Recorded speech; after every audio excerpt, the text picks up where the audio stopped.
My parents started living in my house, and when my older sister also moved in, she asked for the master bedroom and half of the house's personal space. I kicked them all out. So I'm 26 meters, living with my parents in a house I pay for in full. It sounds pretty basic, but it's way more complicated than that. Let me start from the beginning. I bought a house in the city last year. I cover the entire mortgage, pay for all the bills, groceries, you name it. My parents, Liz, 52F, and Tom, 55 meters, both retired teachers, don't pay a dime. It wasn't a move back home because I couldn't afford rent situation either. In fact, I make good money as a software engineer, and I wanted to be closer to job opportunities in the city. Plus, I thought it would be nice to help them out after they spent years supporting me.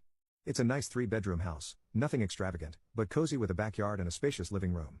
Since I pay for everything, I claim the master bedroom. It has a walk-in closet and its own bathroom, which is clutch because I hate sharing a bathroom with anyone. The second bedroom is my home office. I work from home about 80% of the time, so I set it up with dual monitors, a comfy chair, and everything I need. The third bedroom was left as a guest room for when family visited. At first, everything was great. My parents were happy to be in the city and did their own thing while I worked and took care of the house. I didn't mind footing the bills because, hey, they're my parents, and it felt good to be able to support them after all they'd done for me. But then things changed. One morning, over breakfast, my mom dropped a casual bombshell. She mentioned that my older sister, Jessica, 28F, and her husband, Eric, 26 meters, were thinking of moving to the city. Eric's wife is pregnant, and apparently, they've been struggling. She said they could really use the help. I didn't think much of it at first.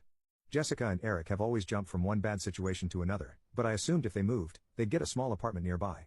That's when things took a turn I wasn't prepared for. A few days later, my mom sat me down with her best innocent tone and told me they had invited Jessica and Eric to come stay with us just for a little while until they got back on their feet. Now, they didn't ask if I was okay with this. Oh, no. They told me after they'd already invited them.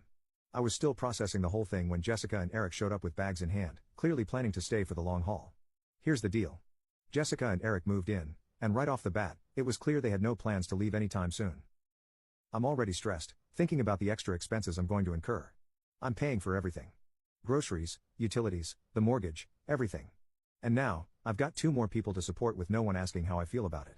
I love my sister, but Jessica is, well, not the most responsible person.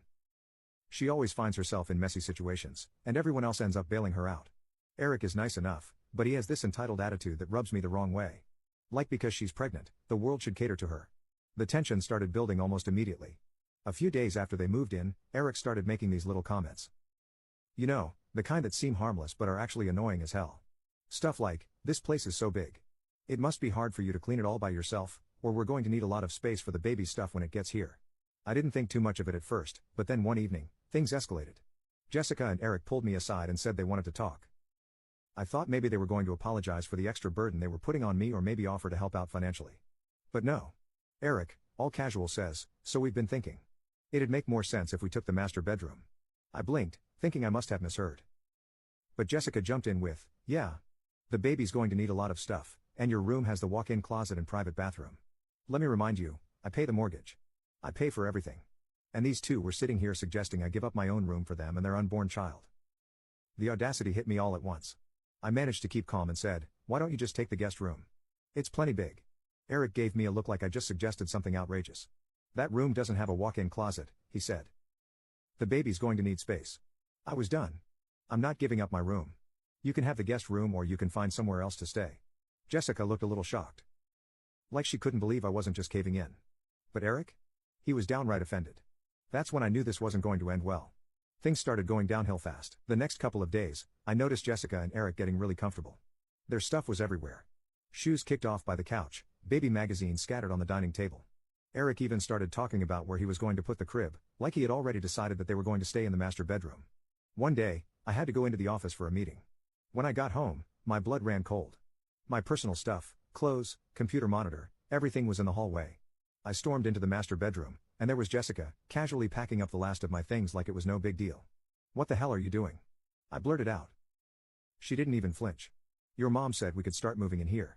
The baby's coming soon, and we need the space. I was livid. I told you, you're not taking my room.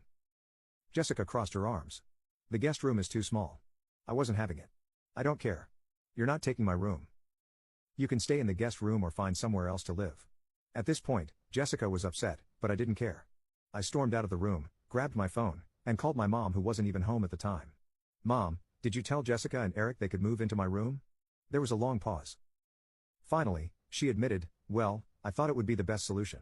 They need the space, and you've already got the office. It's not like you're using the master bedroom for much. I couldn't believe what I was hearing. Are you serious? I pay the mortgage. I pay the bills, and you think it's okay for them to take over my room? She tried to calm me down, saying it wasn't a big deal, but I was done listening. I'm not giving them my room. If they don't move their stuff out, they're going to need to find another place to stay.